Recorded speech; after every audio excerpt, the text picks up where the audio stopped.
Have you ever felt an instant connection with a stranger? That sudden, inexplicable sense of trust?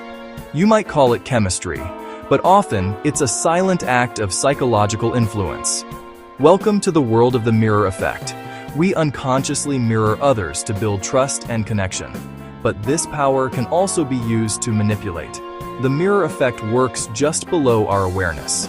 By understanding it, you'll spot who's building bridges and who's pulling strings. So, what is the mirror effect? It's the act of mimicking another person's behavior. Body language, gestures, even speech. That's why it's also called the chameleon effect. When someone leans forward, you might do the same. This is our brain's way of saying, "I'm with you." The secret? Mirror neurons. Brain cells that fire when we act or see someone else act. That's why seeing a smile can make you smile, or seeing pain makes you wince. The mirror effect builds trust and connection, often without us realizing it, and it's happening all around us, all the time. The mirror effect isn't just theory, it's everywhere.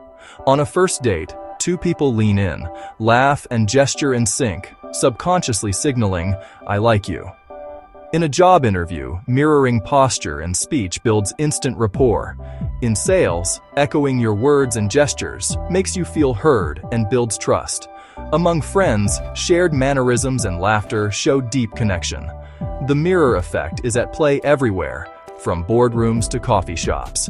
It's not a trick, but a natural sign of empathy and engagement. Mirroring is the silent language of connection. Next time you feel in sync, notice the dance. You're mirroring each other. Why do we mirror? Most often, it's an unconscious drive to connect. When we like someone or are truly engaged, we naturally mirror them. It's empathy in action. This is the foundation of authentic rapport with friends, family, and colleagues. But mirroring can also be used deliberately, especially by those in persuasion-heavy professions, sales, negotiation, politics. By mirroring body language and speech, they create rapid trust and lower defenses. The psychology is simple. We're more influenced by people we like, and we like those who seem similar. Mirroring signals, "This person is like me," making us more open and cooperative. But skilled manipulators can use this to create a false sense of intimacy and compliance. Mirroring can also de-escalate conflict. Customer service agents match an angry customer's energy, then gradually calm their own behavior, leading the customer to follow. The mirror effect can soothe tempers, resolve disputes, and build bridges. But it can also be a tool for manipulation if used with the wrong intent. The difference lies in authenticity. Genuine mirroring builds trust, while calculated mirroring can erode it. Understanding why we mirror helps us use this tool wisely. It's about connection, not control. When used ethically, mirroring enhances communication and relationships. When abused, it breeds suspicion. The choice is always in the intent. Use it to connect, not to deceive. Our reaction to being mirrored depends on how genuine it feels.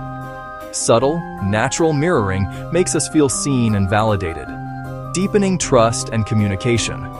Therapists use it to build the trust needed for healing. But if mirroring is too obvious or clumsy, it feels unsettling, like being mocked. Instead of rapport, it creates suspicion and discomfort. Our brains flag unnatural mimicry as manipulation, and we instinctively put up walls. The attempt to build trust backfires, damaging credibility and relationships. There's a fine line between subtle rapport building and creepy mimicry. Once trust is broken by obvious manipulation, it's hard to regain.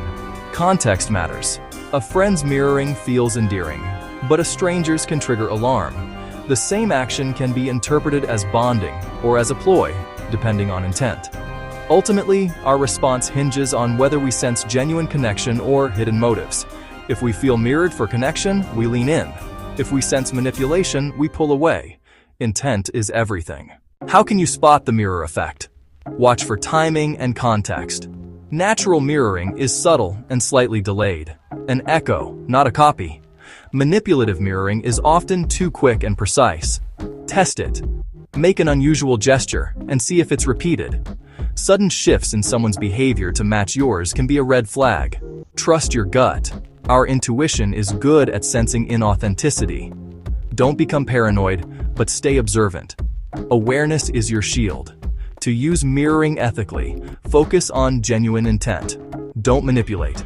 Use it to build real connections. Listen deeply. Natural mirroring will follow. Practice verbal mirroring by reflecting keywords back in conversation. For body language, match general energy, not every gesture. The goal is synchrony, not mimicry. Used with empathy, mirroring improves communication and relationships.